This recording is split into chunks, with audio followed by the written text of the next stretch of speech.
Here's something that might surprise you.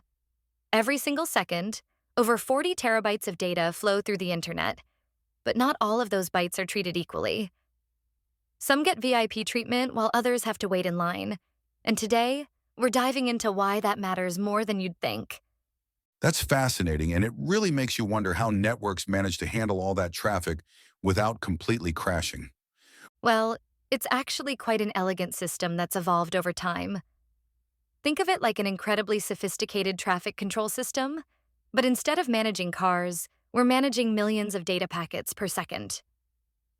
You know what's interesting?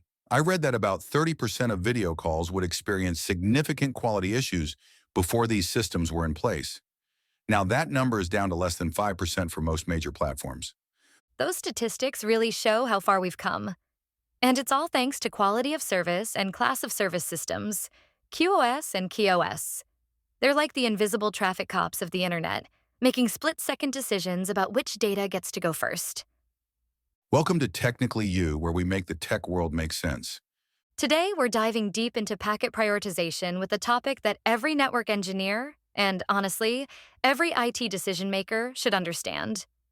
Quality of service, QoS, and class of service, COS.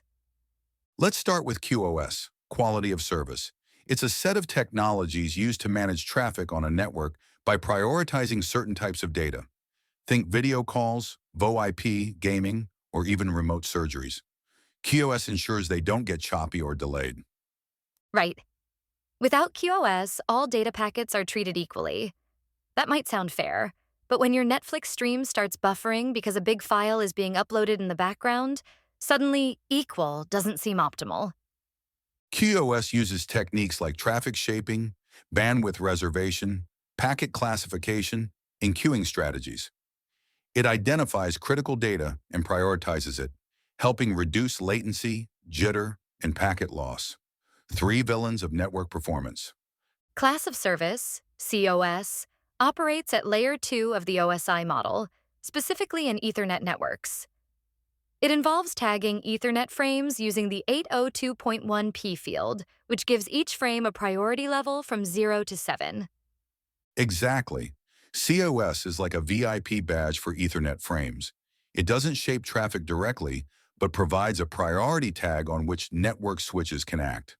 So think of QoS as a way to mark traffic at the layer 2 level, while QoS is the policy engine that kicks in at layer 3 and above to decide what to do with it. Let's clarify the differences. QoS works end-to-end, handling IP traffic across routers and layer 3 devices.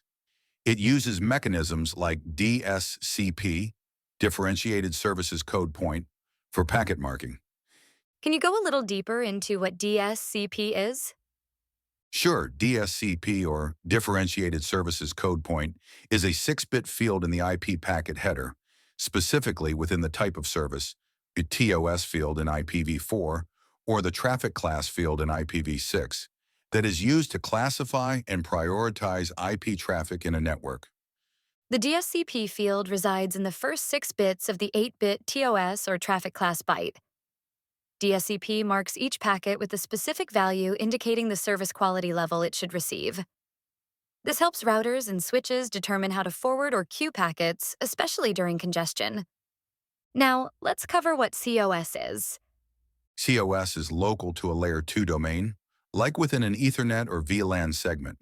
It relies on the 802.1 Q VLAN tag and 802.1p, which includes the QoS field, to help layer 2 devices like switches decide frame priority.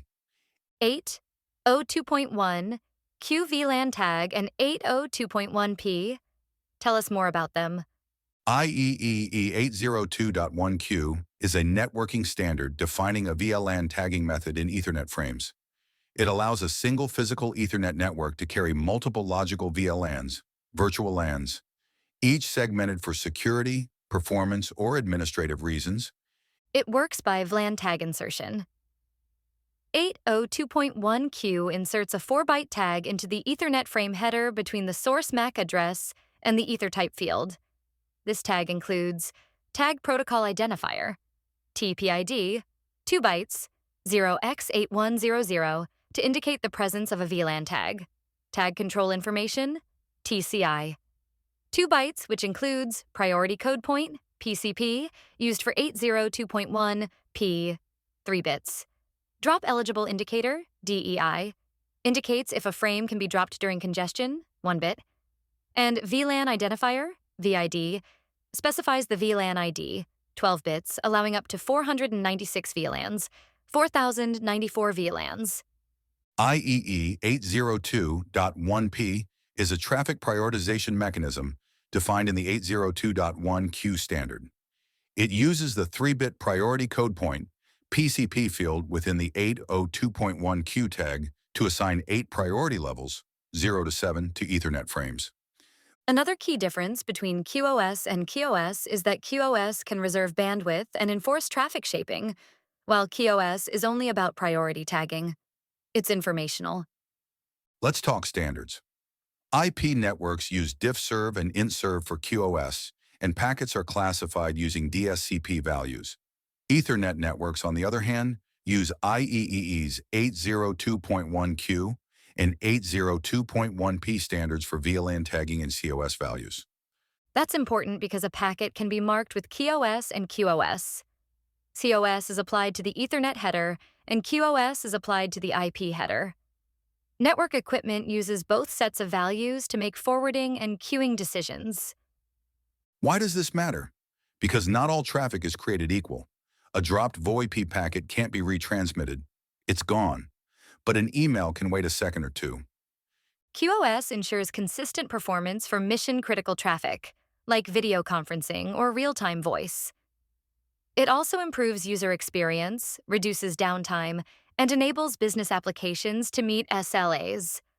Network providers classify traffic at the network's edge, often using access control lists, ACLs, NBAR, network-based application recognition, or deep packet inspection to identify traffic types. Once identified, packets are marked with a DSCP value of 46 for EF, expedited forwarding, used for voice. Then routers and switches along the path know how to treat those packets, giving them priority queuing, low latency paths, or dedicated bandwidth. And inside the local network, switches can use COS values to decide which frames go first when congestion hits, ensuring your boss's video call doesn't drop because someone's downloading cat videos. So, to wrap up, QoS equals advanced traffic management at layer 3 IP, QoS equals priority tagging at layer 2 Ethernet, and both are vital for network performance, reliability, and efficiency. And together they form a critical part of modern enterprise networks, especially with the rise of cloud, real-time collaboration, and remote work. Thanks for tuning in to Technically You. Remember to subscribe, rate us, and share this episode if you found it useful. Until next time, optimize responsibly and stay curious.